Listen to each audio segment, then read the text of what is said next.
Karibu sana madam, nashukuru sana sio. Mabao tu sasa. Mabao tu. Sahihi. Ndio. Tunapiga hiyo cup. Cup tuchukue top scorer. Ndio. Alafu ligi ukituongezea bao kama 6-7 tutashukuru. Sawa, mzee. Karibu sana. Asante sana. Haya.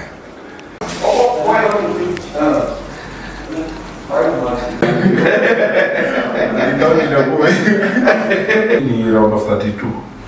Round of 64, sorry.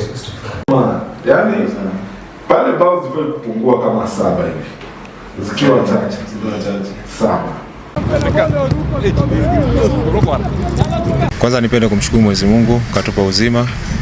Pia nishukuru uongozi mzima wa Tusker, management yote kwa kunipa nafasi hii tena, na mimi nafurahia kwamba nimerudi nyumbani na kazi iendelee.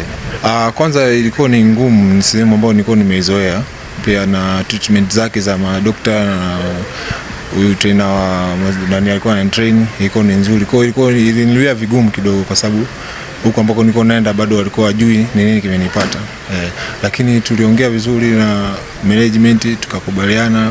So mimi niondoka kwa amani sana. Yaani na nilipenda walivyonifanyia, nilikuwa nimeondoka kwa amani. Kwa hiyo imekuwa hata kurudi imekuwa ni rahisi zaidi kwa sababu tuliondoka kwa amani then nimerudi kwa amani.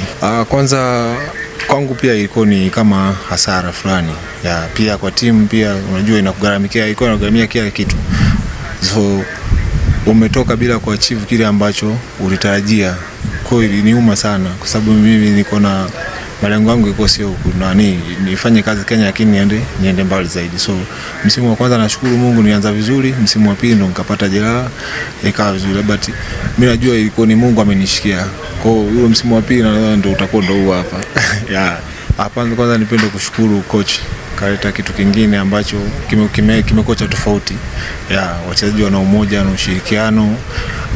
Yaani wako serious tuseme, wadogo wako serious. Alafu wengi ni young wanafanya kazi. So kitu kingine ambacho nimekikuta nimefurahia ni kwamba kuna ile nidhamu tuseme. Nidhamu nzuri sana. Na wamenipokea vizuri. Yaani tunaishi kama ndugu. Yaani wiki moja nimekaa hii tumezoeana na watu wengi sana. Mimi malengo yangu kwamba tuwe namba 1. Yaani hiyo ni clear. Mimi nataka tuwe nafasi namba 1.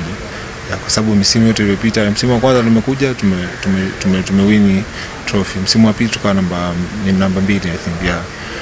So mimi naona ndani nafasi za hapo juu ndo nazitaka mimi. Top 3 naitaka.